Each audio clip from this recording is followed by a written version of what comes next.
right, I'm ready to roll. You ready to roll, Andrew? Yep. So good afternoon, everyone. Welcome to our webinar this afternoon. My name is Colin Wilson. I'm the director of a company called Key Business Advisors. I'm very pleased to share this webinar with you today with Andrew Bland from Bland's Law.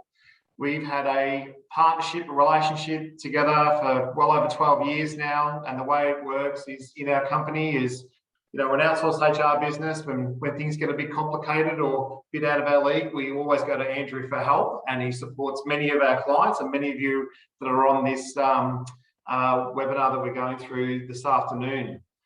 This is a really interesting topic. It's very frustrating.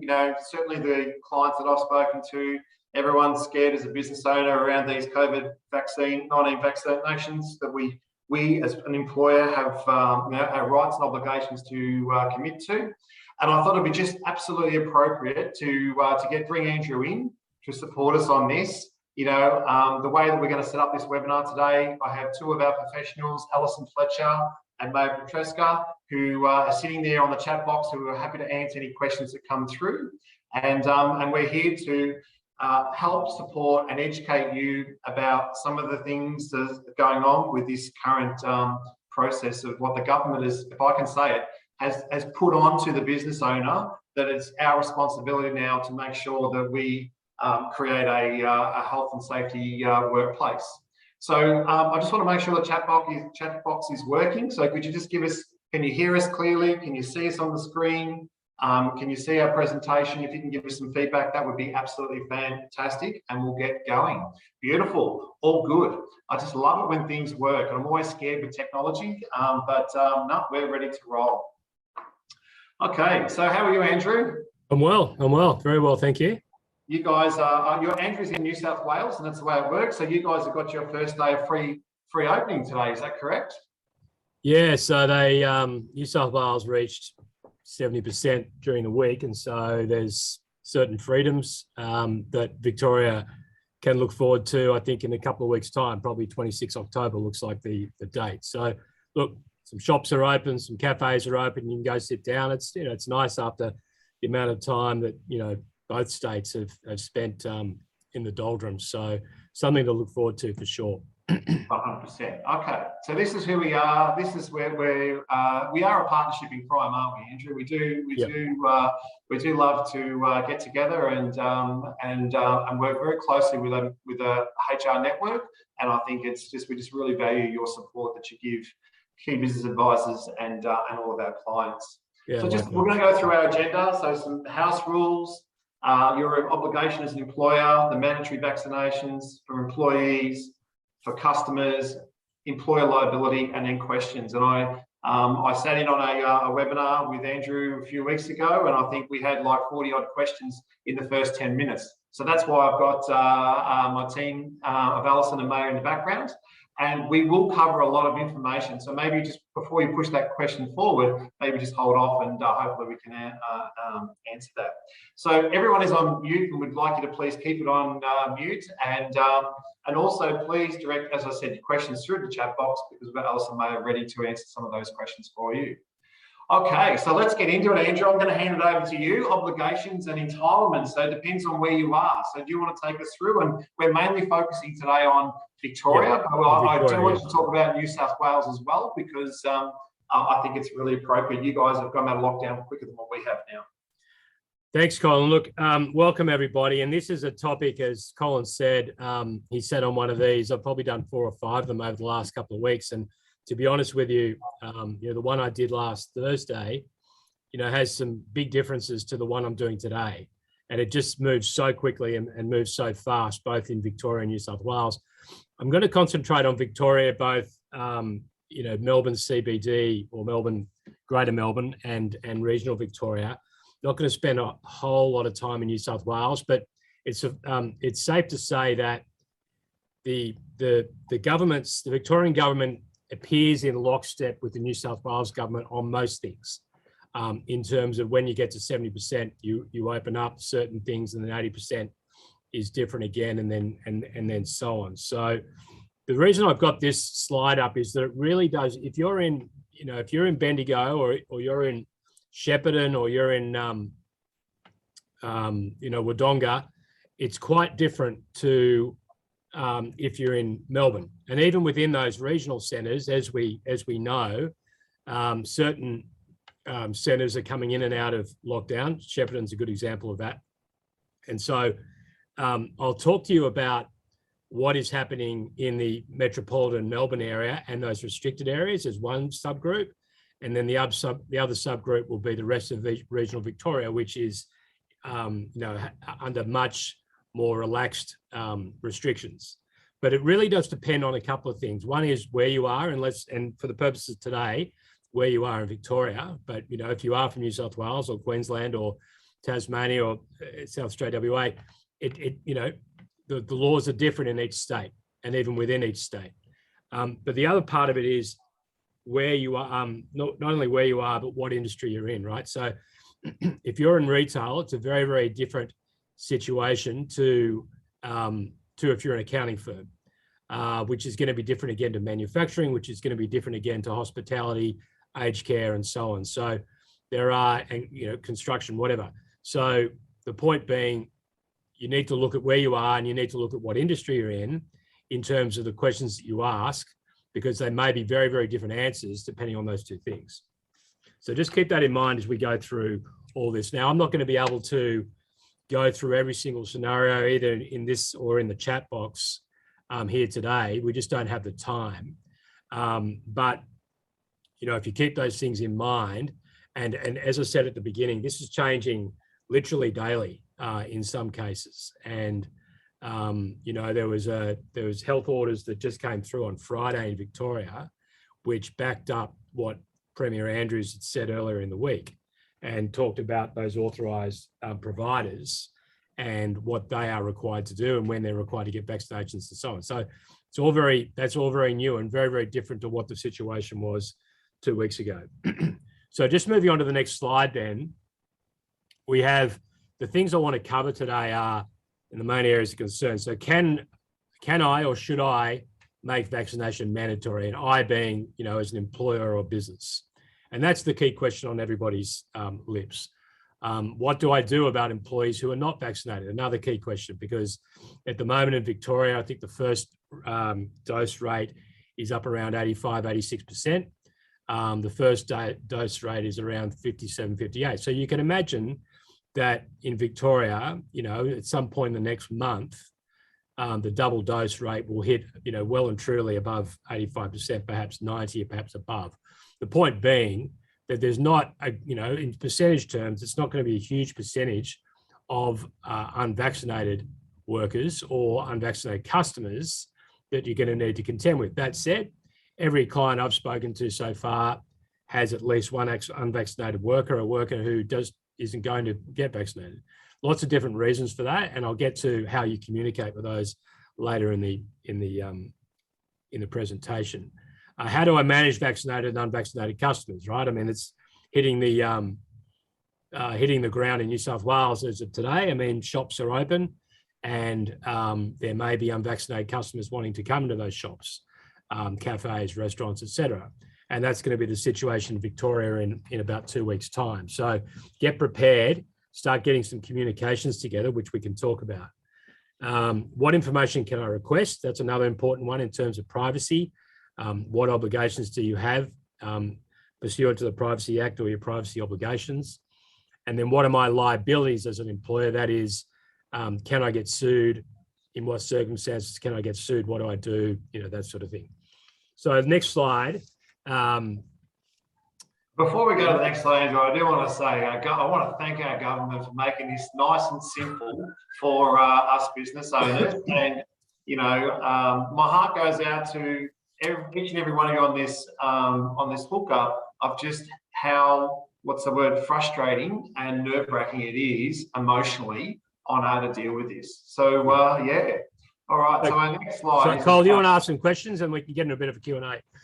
Not just yet, because I think you're going to cover this, but I think, Andrew, as you can see, the next question is how do we introduce mandatory vaccinations in the workplace? So I'd love your tips on that. And, certainly we've been helping some of our clients with like a policy to try and start the conversation to go through. But I'd love you to take us through, and I'll just bring some of these points up for you. All right, so can we introduce mandatory vaccination in the workforce? So the first thing to consider, again, gets back to that map I put up about where you are, because the point of that is that there's going to be health orders, right? Number 3, public health orders will be in play for various industries, right? So in Victoria, there are industries such as residential aged care, construction, healthcare, education, which are it's mandatory. And there are certain dates around when you have to have had your first and second jabs, right? So residential aged care is the 1st of October, construction is shortly after that. Healthcare generally is later in October, education is the 25th, right? So, and then the second jab's back into November and December. So have a look at what industry you're in, because you may be an industry, you probably will be an industry that comes under mandatory vaccinations. And then you've got these authorised workers, and that's the new bit of this is the Victorian government early last week, and it came through in the health orders later in the week, set out 3 or 4 pages worth of definitions of industries that are now considered authorised workers. So if you are an authorised worker, and we don't simply have the time to go through each one of those, but you can find them, you can ask KBA or myself if you need some specific advice. But the point being that 15 October is an important date. 15 October is only the end of this week. And 15 October is the date that there must have been at least 1 dose for employees that can be authorised workers. And then the second dose is 26 November. So I'm not going to read them out, but they include things like faith leaders, broadcasting performances, certain health practitioners, vets, members of parliament, judges, associates, other types of health workers. The point being that it's a long list, and you really do need to, at first instance, look at whether you are covered by a public health order, which is what this is. If you are under a public health order, then the conversations that you have with your employees are, by definition, very, very different. Because if an employee comes up and says to you, well, I don't want to get vaccinated, what are you going to do? You, under these health orders, need to be able to say to them, or you must say to them, I'm sorry, but I can't have you working here. And that is because of a health order. And so as a result of that, there will be, which we'll get to later on, certain options for you. Some may be terminations, some may be paid, unpaid leave, some may be annual leave. But the point being that you can say to them, you can't work here. And it's really important that you don't say you must get vaccinated. It's everybody's personal choice about whether they get vaccinated or not. What you need to say is tie it to work, which is, look, if you don't want to get vaccinated, that's up to you. That's a matter for you, entirely understandable if you don't want to. But you can't work here. And that's because of this public health order. Now, there's a second part to this, which in Victoria, it's unclear as to when this is going to kick in, right? But these public health orders aren't going to last forever. And so then the situation will become a call for employers, as it is for employers now, in relation to employees that aren't vaccinated. And the call will be, are you going to choose to be a workplace that only has vaccinated employees and only has vaccinated customers? And we'll get to the pros and cons of that, but that's something to keep in mind, because whilst if you're an authorised worker, an authorised industry, you can rely on these health orders are going to fall away. And that's where it's going to be important to develop policies and communications on all these things. So why don't we go to the next slide, which I think sort of combines a little bit about what I've been talking about. Unless Colin got something you want to say. Just on that, Andrew, like last Wednesday, Thursday, Friday, like our phones lit up like a Christmas tree, it really did. And, the emotion that a business owner or a manager now has to deal with this is it's pretty horrific, you know, because all of a sudden they've got to become a counsellor, an IR lawyer, and I guess a well-being person as well to try and smooth the situation over. So it is all about how you handle the situation and how to have those conversations that don't end up in a, if I can say, in a conflict or in a situation where you've got a staff member that's been with you for 15, 20 years that now starts to turn on you because of their belief around, if I say the word human rights, which is what it is, then, you know, that's now on the shoulders of that business owner or manager. So it is important to make sure that when you're having these conversations that you are well prepared and you're ready for it, and have a process in how you're going to deliver that. Okay, so mandatory vaccination, Victoria. So I'll just bring these up for you, Andrew. So we've talked a little bit about, I sort of jumped ahead a little. So we have sort of covered, I listed those, but you've got them there. They're the ones where there is that health order that says you must be vaccinated. So that's the list. So have a look to see it. And then the bottom one is the authorised providers, is the one I referred to, the 3 pages worth of other authorised providers. So we can probably go to the next slide. Okay, cool. Anyway. And then, right. So the important thing I didn't mention here is these authorised providers only apply to Metropolitan Melbourne and any other restricted LGAs in place, right? So at the moment, there are several regional LGAs in place. So if you're in regional Victoria, these situations don't apply, right? You're not under any kind of lockdown outside those LGAs. Because you're not under any kind of lockdown, the requirements at the moment are much more lax. Now, what needs to be understood, and particularly in regional Victoria, is that as of probably the 26th of October, which is the date that's forecast to get to 70% in Victoria, the roadmap kicks in, or the second part of the roadmap kicks in, the Victorian roadmap. And that talks about, in regional Victoria, requirements that aren't currently in place for certain industries, right? So take, for example, a cafe or a hotel or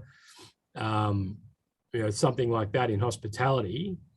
At the moment, you're able to have unvaccinated and vaccinated people into your cafe, shop, etc. As of 70% double dose, 26 October probably, that won't be the case.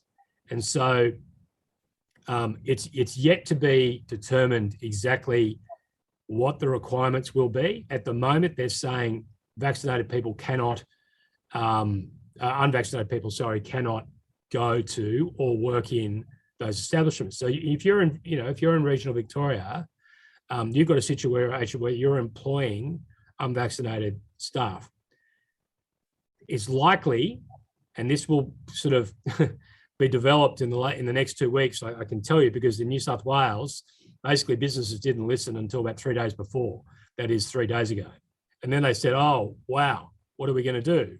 So start having your conversations with your employees on the basis that, and indeed customers, indicating, look, it's likely because of these public health orders that in regional Victoria, after the 26th, you can't come into my store, you can't work in my store if I'm in a certain industry, such as hospitality, perhaps construction, it'll be determined, yet to be determined, which if you are unvaccinated, only vaccinated people will be allowed into those businesses. Now, if what has happened in New South Wales follows, a few days ago, the government relaxed those restrictions. So they basically grandfathered it so that, and this may happen in Victoria as well, so that they said, okay, we're not going to say only double dose employees can work in regional New South Wales, but you must have had 1 dose by, a week's time. So the point being, they extended out the requirements. Now, there's no sign of that happening in Victoria at the moment. We'll see. And you also need to keep posted. And this is what I mean about things changing. But at the moment, I recommend that you get prepared if you're in regional Victoria, for you not be able to, if you're in a certain industry which has, customer facing, or, in touch with people, that you'll have to, your staff and your customers will need to be double dosed. So that's just something to. That's the same in Melbourne Metro too. You know what I mean? So it's going to hit the regional areas first, and it's coming to Melbourne Metro now. Yeah, that's right. Well, Melbourne Metro is slightly different because you're in lockdown, right? So it's no different. If you're a cafe in Melbourne Metro, you can't open anyway. Yeah. But the difference is, unvaccinated workers that have been working in, say, Bendigo, up until now, won't be able to in 2 weeks' time if these health orders hold, and that's crazy. But because Echuca, wherever it may be, just doesn't have the same number of cases as Melbourne does. But that's the current roadmap. So, get ready for that. Probably next slide, I think, Col. Yeah, no problems. Yeah. I could make a couple of sarcastic comments, but well, go ahead, please. Yeah, more the better. I just think, look, for me, I think it's, I am a business owner. We employ staff like you, Andrew. You've got a team as well, and we just want to get on with business and do what we need to do. Like, there's things that have been thrown at us. And I ask the question: is this within our capability? Right now, yes, it isn't within our company because we've got an HR team to support it. But for those clients of ours, they've really got some challenges ahead. And how do you turn a customer away? Like, who wants to do that as a business owner when, down here in Victoria, what are we now, 260 odd days of trying to keep our head above water? So, it is leaving a bit of a bad taste in a lot of our mouths down here. I mean, you're in New South Wales, I think about 100 days, but we've almost had a year, 2/3 of a year. Right. So it is a bit of pressure that's on, and, this is what we're trying to do. We're just trying to help, our clients and anyone else that needs help. We're here for you, I think is what it's about. So mandatory vaccinations in the workplace. So this is the topic that we've definitely been having some conversations with our clients about, and we've seen it, and we've, as I said last week, our phones lit up like a Christmas tree because of and all our team, they're all doing remote working. So it's like we're juggling all of that as well, but it is definitely a challenge there for a small business owner. So I'll let you continue on with this slide, Andrew. Yeah, great. So look, this is the other sort of big one, which is what if clients require vaccination order to be on site, right? So you're you work in, say you're installing alarms, for example, and you have to obviously go to body corporates or whatever it might be to install those. So you're on third-party premises.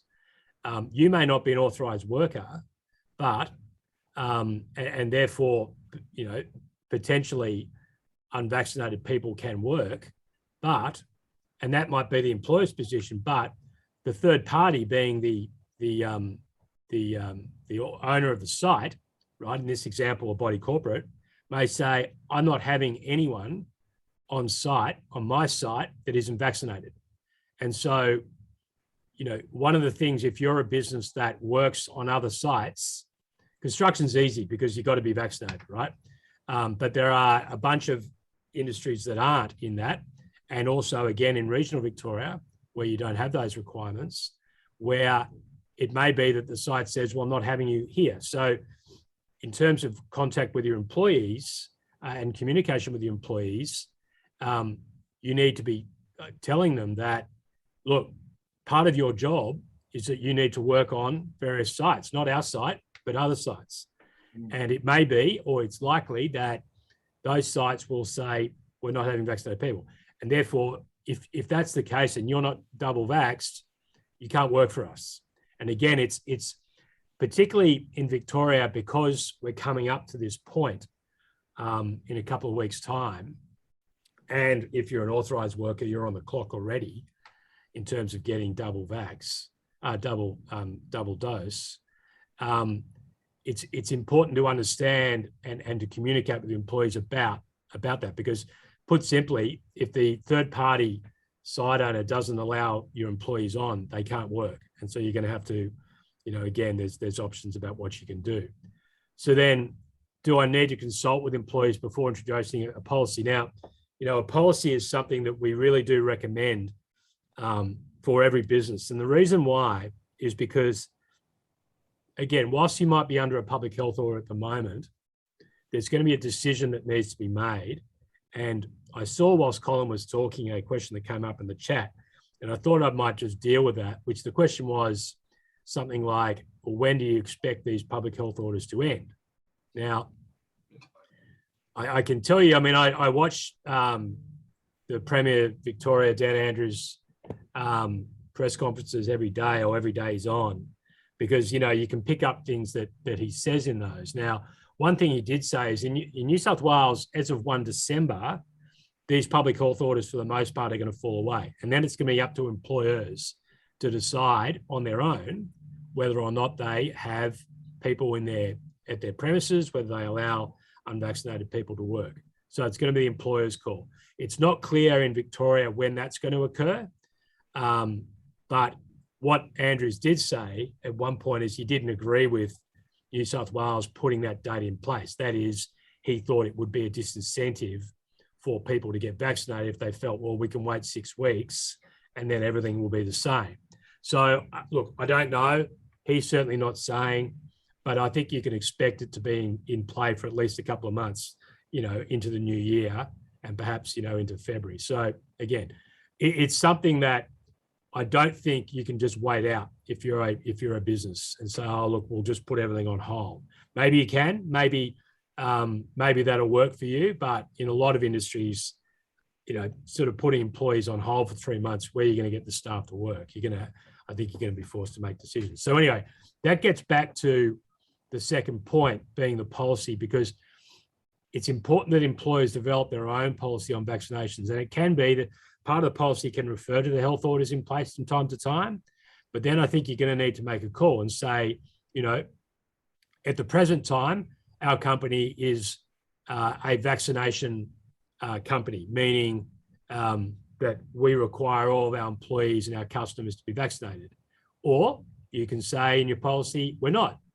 And either way, you're communicating your position. And of course, like any other policy, it's subject to change as things develop. And you say that in the policy. But the point is, you're telling your staff what your position is going to be, either inside the public health orders or not. But part of that is consulting with them, and consulting really just means talking to them about it in some way or form about, look, this is our situation. What do you think? What's your feedback? You've got to make your own decision regardless.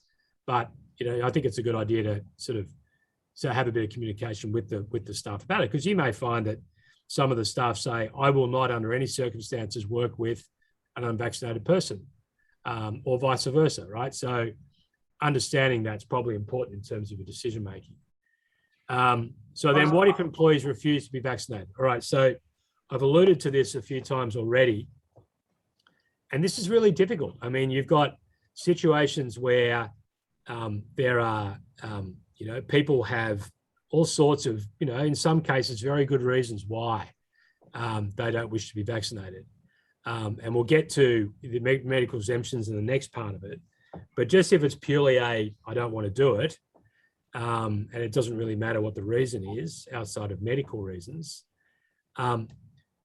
your options are somewhat limited. And again, it gets back to this, maybe I'm under a public health order at the moment, and then when those go away, if you're a business that says, I'm happy to have unvaccinated people, you're just, that decision might be very, very different to one where your business says, I don't care what the public health orders say, I'm going to make sure everybody's vaccinated, right? So that's where kind of the fork in the road, you need to kind of make a decision. But in terms of ones that don't want to be vaccinated, there are a number of options. One is you can agree with them, and it needs to be agreed in writing. And I should say, I'm really putting this in very short form, but it is something you want to get specific advice on if you go down this route. But essentially, you can put them on unpaid leave if they agree, and sort of say, look, let's wait it out and see what happens in a couple of months' time. You can agree with them again for them to take annual leave that may have accrued, so that they're not unpaid, or you can terminate. And again, there's going to be lots of cases about this. And so you want to make sure that you do it the right way, following the right process and all those normal things you do with terminating employees. But the right reasons need to be important too in the communication. But the point being, you can and will be able to terminate employees if they can't perform the inherent requirements of the role. And if they are not following a reasonable direction, which in this case, the reasonable direction is that you need to be vaccinated to work. And that's particularly the case under a public health order, but even the case where you just decide, for WHS reasons, for health reasons, for fellow staff and customers, I'm a pro-vaccination workplace. But they're the options for you for those that are unvaccinated. Medical exemptions is much more, I guess, unclear. And I don't really have an answer at the moment. I don't think you should be terminating employees if they have a medical exemption, but then what do you do? If you're a small business, how do you put them in a place to work where the job requirement is customer facing?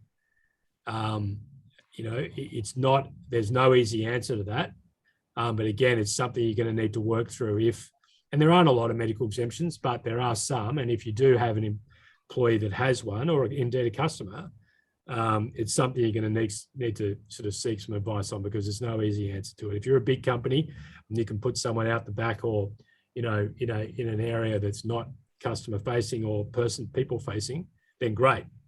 But most of the people I believe on this call won't fall into that bucket, and so it's going to be a much more difficult I've got a couple of questions for you, Andrew, right? Yeah. So first question is, thank you very much for what you're doing and sharing this information, because it's very valuable. But, and often the cleaners. So we're a small business, we have cleaners that come in every week. If I'm introducing this mandatory vaccination into my company, or I've got a policy on it, we've got to practice what we preach. We've also got to make sure that anyone that comes into our office, so what's your tip on, reaching out to your suppliers? I mean, we're an outsourced HR business, so we're expecting this. I'd love to know what's your tip for, contractors that come into to a client's workplace, in making sure that due diligence is done first before they get there, rather than having to have that conversation when they get there. What would be your recommendation? So I've got cleaners that come to this business. What would be your recommendation? Yeah, and cleaning companies is a classic one, because if you're a tenant of a building or a landlord, you can say, you don't have to let anyone on your premises. And so you can say, if you're a tenant to the landlord, look, part of my lease is WHS and all those things. I also have my own obligations. I don't want anyone cleaning my premises unless they're double vaxxed. And everybody has to, you need to basically guarantee to me, if you're the landlord, that you will be, that you're only engaging companies that have double vaxxed employees, or, people that work for them. So absolutely. I mean, if that's the position you take, then, couriers, whatever it might be, anyone that enters the premises, customers or suppliers, if your position is they must be double vaxxed, then that's something that needs to be communicated. It can be done on websites, it can be done through direct communication, but I think it's important that it is demonstrated and communicated what your position is, and most importantly, you're entitled to do it. My next question is a beauty, right? So let's say, for an example, that a cleaner comes in who claims that they're vaccinated, and they've got the virus in my workplace, and in an unfortunate situation, a staff member feels really ill and loses their life due to COVID because they couldn't get into the hospital, or for some reason. Where does the liability lie? Does that lie back on me, the business owner, for not doing my due diligence, or does that lie on the client who sent through the cleaner to come to the business? I'm using like any legal dispute. Yeah, like any legal dispute, it'll be it's complicated, but it'll be a combination of the two, right? I mean, you as the occupier of the premises have obligations. The landlord would have obligations. The company that is supplying that infected worker would also have obligations. And, the bottom line is, if you've got employees, you have a duty, a fiduciary duty, and a duty of care to ensure the health and well-being of those employees. And so you need to discharge that onus, discharge that duty by making all inquiries. And that's why it's so important to make all those inquiries and do everything you can. Now, I mean, the classic negligence situation with someone that, you're on a construction site, and you tell them to put a harness on, you tell them, they don't do it, they fall off the construction site. You're still going to be liable, at least for workers' comp, but have you done everything you possibly could have to ensure that the accident didn't happen? And that's really where it will come down to with COVID as well. If you had a non-vaccination, you must be vaccinated policy, if you did everything you could, take a shop, for example, it's going to be incredibly hard once shops reopen for every single shop owner, particularly small shop owners, to check every single, imagine at Christmas time, the lead up to Christmas, with people coming in, are you going to, when it's absolutely packed, have the resources to check everybody? You've just got to do what you can. And I don't think any government is going to come down hard on an employer that's put in systems or businesses that's put in systems in place to do everything they can to check that this won't, that unvaccinated people didn't come in. But it's about doing everything you can, and that's important. Yeah, I think and that's the thing that we're encouraging our clients, like, get on the front foot, start being proactive about this. Don't leave it till the last minute. And in Victoria here, we do have a habit of when, sometimes a couple of hours notice when things are announced. And, we want to make sure that, all of our clients are well prepared as they go through this. Okay, well, I'll take you next. Thank you for answering those questions. I'll take you to the next slide. So can I ask employees about their vaccination status?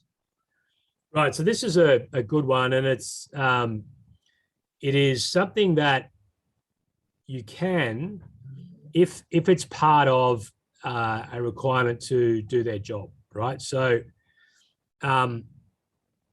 take the third party, going onto a third party site. Yes, if that's part of your job, then they're going to have to show you that you are, and probably give to you, and you can keep on as part of your records in case you need to show others proof of vaccination. Where pretty much any job where you're going to be in contact with other people, and your policy or health order is that you must be double vaxxed, that is sufficient reason to ask an employee or customer for proof. Is it a breach of privacy? No, it isn't. You will get people saying, "Oh, it's a breach of privacy," et cetera, et cetera, et cetera. But there are certain exemptions to the privacy legislation, and one of those is where it is likely that if you didn't have that information or ask for that information, it would lead to the serious injury or death of other people.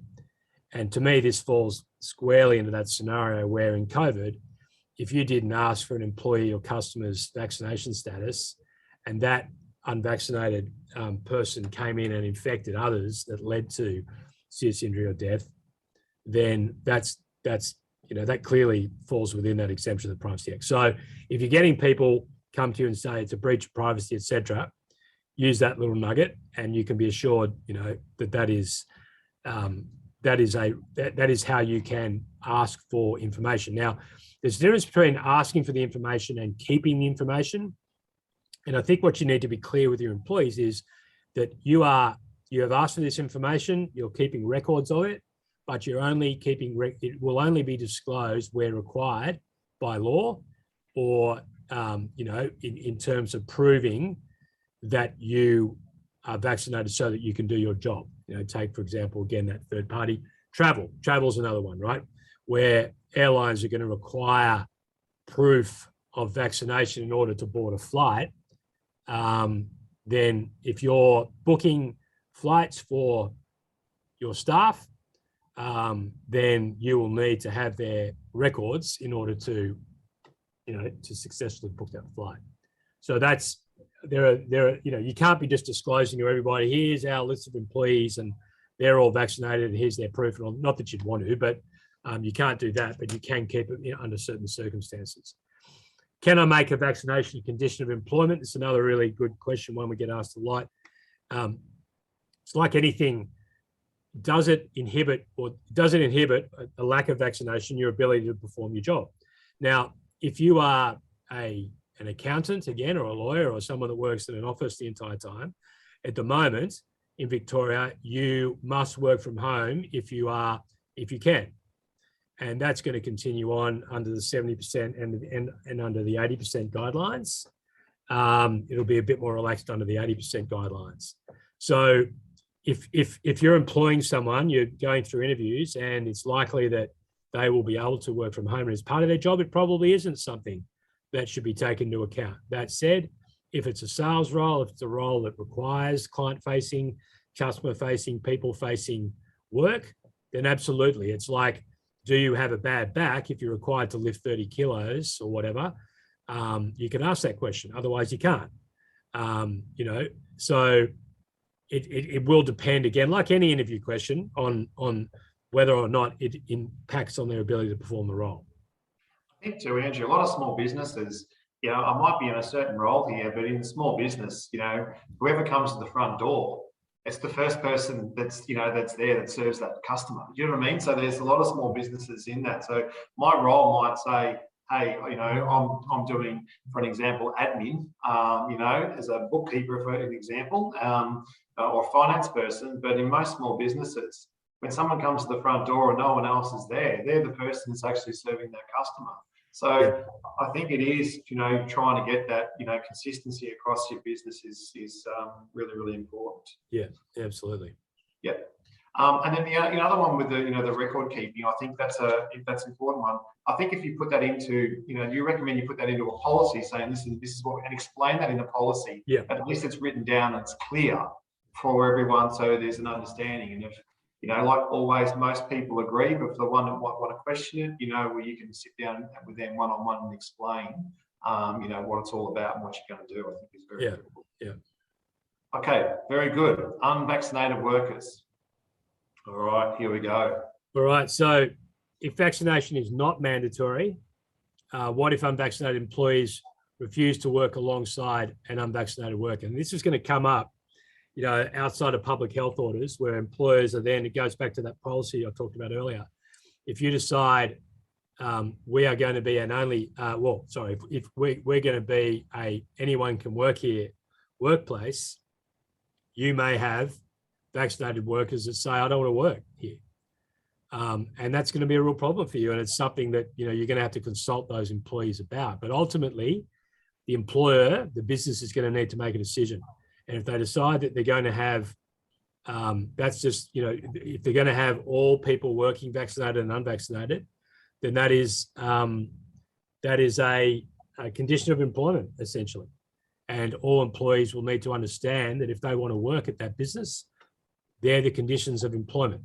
Now, there are certain risks, of course, particularly, in the sharp end of this, perhaps not in a year's time or whatever, but at the moment, if you're a business that says, I'm going to allow all comers, you're going to take on certain risks, which are that if someone does get infected, even a vaccinated person gets infected and takes it home to their 5-year-old child, that's going to be a problem, potentially, for the employer. So, but that is something that's going to happen, and you need to, that's why it's important to make the decision. Am I vaccinated only or am I not? And then again, if vaccination is mandatory, what are the options to deal with unvaccinated people? Again, outside of the health orders. We've talked a little bit about that, but that's the unpaid leave, the annual leave, pushing it down the road, or taking the uncomfortable decision to terminate an employee, right? I mean, I've got a client that's sort of in education. It's in New South Wales, but it doesn't matter. The point is the same. And that education, it's not part of the public education system. They're kind of contract, and they're a private organisation. The point being, they have an employee who won't get vaccinated. Now, the orders are similar in Victoria and New South Wales in terms of teachers needing to be vaccinated by certain dates. And so what this organisation has done is said, look, you can't work here this year. for the remainder of this year when school goes back because you're not vaccinated. And that's the government has said this. Who knows what will happen in February? So if you agree to take unpaid leave, we can push this decision down the road and revisit it in February. And that teacher has decided to agree to that. Didn't have to, but decided to agree to it. So that's an option if they will agree to it. But the important thing is they need to agree to it. Otherwise, you've got the annual leave or, as I said, the termination.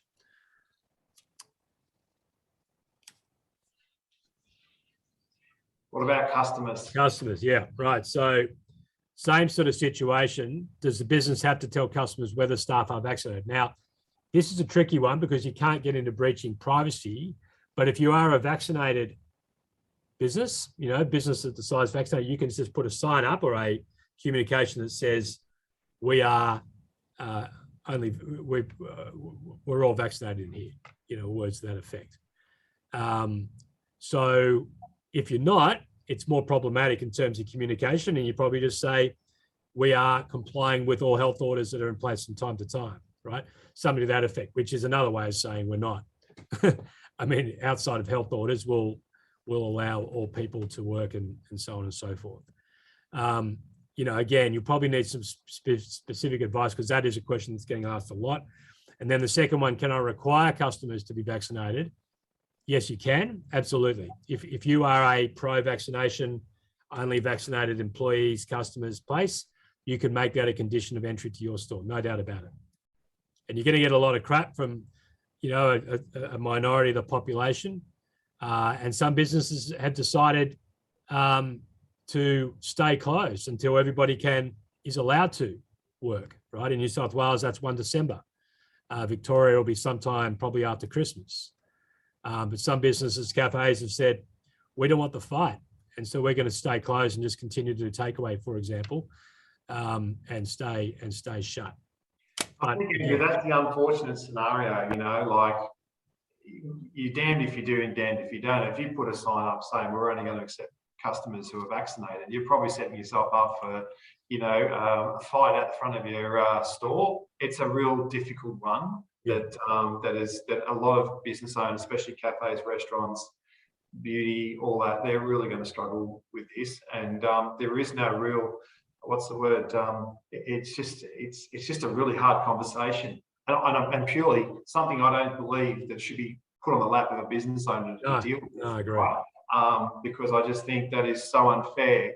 And we've all got kids in most, retail outlets. It's a young 17, 18-year-old or 20-year-old that's serving the customer, and the last thing we want is the abuse and everything that goes with it. So that's a real difficult one, and that's one that I guess we can't answer that question. But certainly, you've got to get your plan right, and then stick to the plan and make sure you've got a support for that plan. That would be a big thing. Yeah, so, and that's a big one for regional Victoria, right? Because at the moment in Melbourne, it's you can't open anyway. But at the moment in regional Victoria, you can, and that's the sort of the question that's going to need to be out there. People are going to need to ask themselves is, what is my position going to be in 2 weeks' time or 2 months' time or whatever. And then this one about customers, and so the whole QR code. It's the journalists are asking Andrews this question a lot, as they're asking the New South Wales premiers. Well, how are businesses going to check this? And so at the moment, you've got your certificate you can download through Medicare.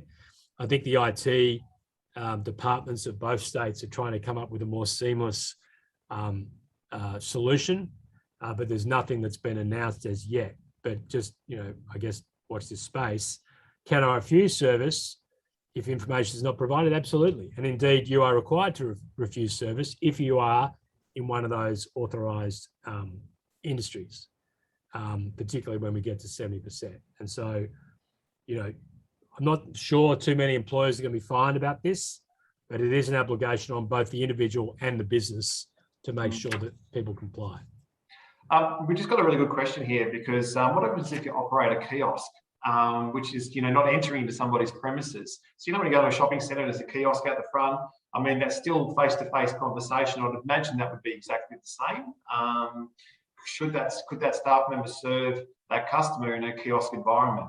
So where it's outside and so on. Yeah, I mean, yeah. It'll depend on the license. If you are sitting down, outdoors, indoors, it's not going to matter. The number of people will matter that you can have, but the question of vaccination or not isn't going to change. Okay. All right. Employer liability. So I mean, Colin, you kind of touched on this before, but these are the risks, right? I mean, what if I get sued? I mean, there's going to be a lot of litigation about this in the next 12 months, I suspect. But there are risks, and the conservative business may decide to cop the abuse that might come their way, and err on the side of only having mandatory. But again, I'm not here to advocate one position or the other, but there will be, that situation I indicated where an unvaccinated person gives it to a vaccinated person who gives it to their child. I mean, that the employer's going to wear that. They'll wear workers' comp cases where someone gets infected at work, but that's just it's no fault. That's just, it happened at work. But there are going to be risks, and I'm not trying to scare anyone. I'm just saying, it is a clear causal connection if someone brings the virus into your premises and then infects other people that are at those premises. I think the thing is, we've got to accept it. It's bound to happen, it's bound to happen. Victoria, for some reason, what are we, nearly 2,000 people, or 1,950 people yesterday, so they predicted it might go to 3,000. This is bound to happen. So it is about doing that due diligence and making sure that we've got it. Do you reckon we should open up some questions, do you think, Andrew? Yeah, look, we've got about 10 or so minutes, so if there's some questions, absolutely, yeah. So maybe Alison or Maya, is there any questions you want to read out? Maybe we'll go one by one. Or Maya, is there a question you want to... Yep. Hello, both. We've got a few questions here.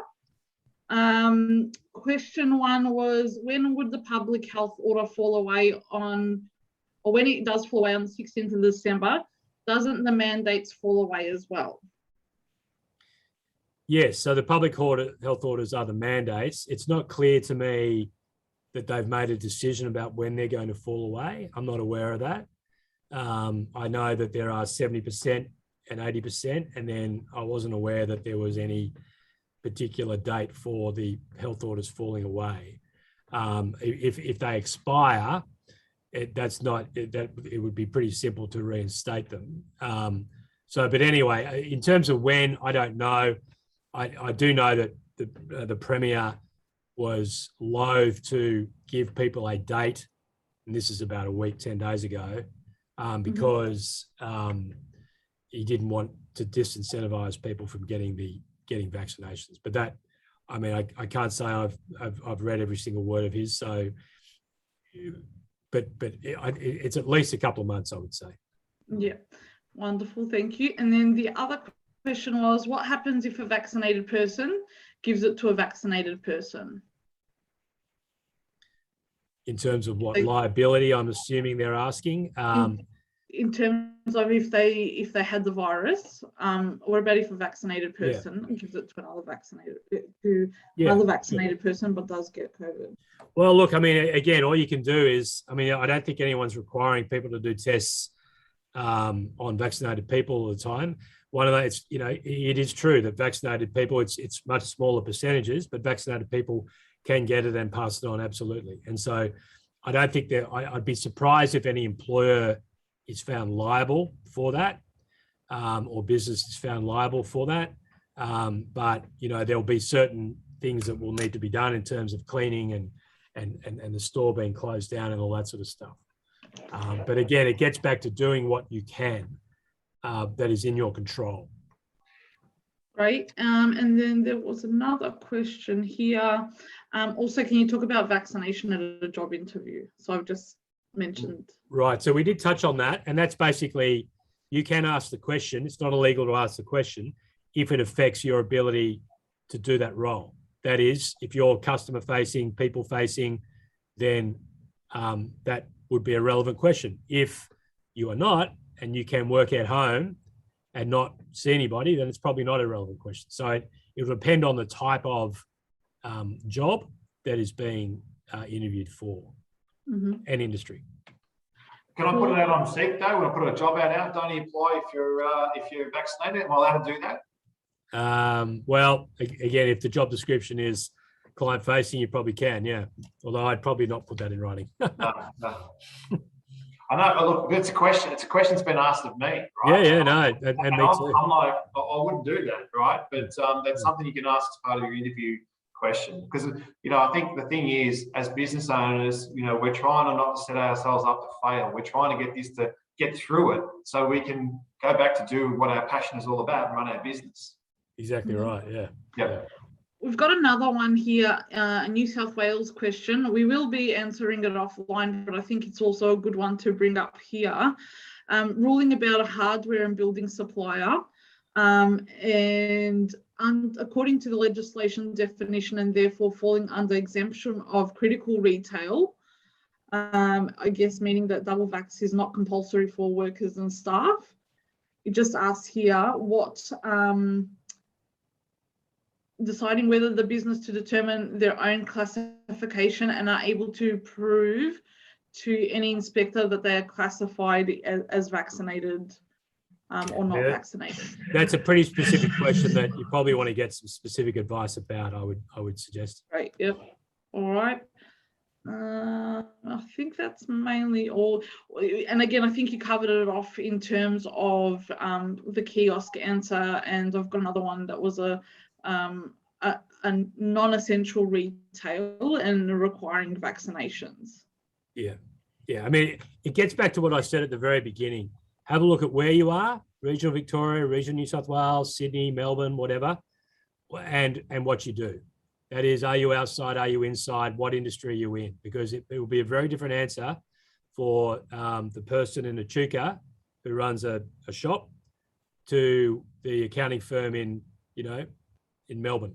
And so it very much is a horses for courses, more than any webinar I've ever done, more than any topic I've ever done. And the other part is that it may be different in 4 days' time. Yep. Yeah. And then the last question we've got: if I work from home, can my employer insist, am I vaccinated? Right. So that's kind of gets back to that. Not at the moment, but it may be. Because at the moment, if you're working from, if you can work from home, you must work from home. That will change at 80% in Victoria, and then people will be allowed to come back to the office. And then that's when the employer won't be under a public health order. Will have to decide: do I require people who come to the office to be vaccinated? And that's where the rubber will hit the road. I think the thing is, for me, Andrew, and can I just say thank you so much for doing this webinar with us, for our clients. You're up in New South Wales. This is where you're located. You're an expert in industrial law, employment law, and all aspects of commercial law. And we rely on you, as I said, for things that, that we're in, clients are in trouble. This is an unknown, but the thing for me, and here's our details if people want to, get in contact with our companies, but it is about, for me, it's about how you deliver this, right, to your team, because, if it's all about communication, and, we've heard it and seen it, where a client has pretty much said, well, if you're not vaccinated, you can't stay. And the whole company has created an in-house fight. And it's really, really important that you have a plan, you put a policy in place or a process in place, and work out how you're going to have those conversations. And I would definitely encourage that if you've got 2 or 3 people in your organisation that don't want to get vaccinated, that you have a one-on-one conversation with them and maybe just ask some questions why. And if I can take a case study that come out of one of our customers, he did ask a couple of his staff members, ask the question why, and where have they got their research from, and it was Dr. Google. And I think, for me, what that really demonstrated was, well, hang on a sec, before we even go into a conversation about this, why don't you go and this particular business owner, I applaud him, offered a bit of time off for them to go and talk to a doctor, get some advice, and then come back before you actually make that decision, before we take that next step forward. I think, look, this is really, really difficult, and, especially down here in Melbourne, Victoria. You know, we're all tired, we're all grumpy, and you know, sometimes we do say the wrong things that we shouldn't say, and it may not come out right, but you've really got to do that due diligence. So you don't set yourself up where all of a sudden you're working on a combat within your organisation, and you're not even doing business. You're not making money because you're putting out fires. So you know, us as a team, we've definitely tried really, really hard with our clients to communicate with them and to say, look, you know, put a plan in place, do what you need to do, and just be very careful on how you do this, because you know you will get some curly questions thrown at you, and we've had that today just on the chat box of questions thrown at us. This is exactly what's going to happen with your staff, and you just want to be prepared. And my biggest thing is keep it cool and just refer them back to you know, to the legislation. And that's why I made the, you know, a bit of a joke at the start. As a business owner, all of a sudden now we've got to get in the path by our law and deal with this. So any other tips on that, Andrew? No, you've covered it, Colin. I mean, it's something that you just got to keep your eye on, and it's so specific to your business, and make an early decision and communicate. A bit what you just said, a bit like what you just said. And get the right advice. Don't take it from somebody who's told you, who's not a specialist in this area. You know, we've seen a bit of that. Oh, this is what this other customer did, and they got away with it. But it's the business owner who pays the price at the very end if there's a disagreement or fallout with employees or customers, and that is the last thing that we want to do. So 10 out of 10, Andrew, absolutely. You're a champion as always. Thank you very much. Our details are up there if anyone on this hookup needs some help or support. And, you know, we say stay safe, and we will get through this, but it's just very, very challenging right now. And we just want to make sure our customers can go through and keep trading without the disruption that's going on with this. You know, I really can't speak what I want to say, but with this problem that it is now faced, where I feel, if I can say it, that the baton has been handed from, you know, our government to the employer. Right now, you've got to help us fix this problem, and we're all trying our hardest to keep our head above water. So thanks, mate.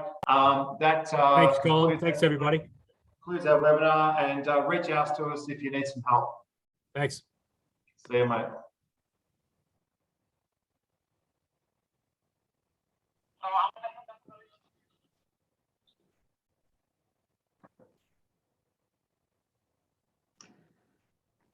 Good job. I'm going to go to Carpet Court meetings.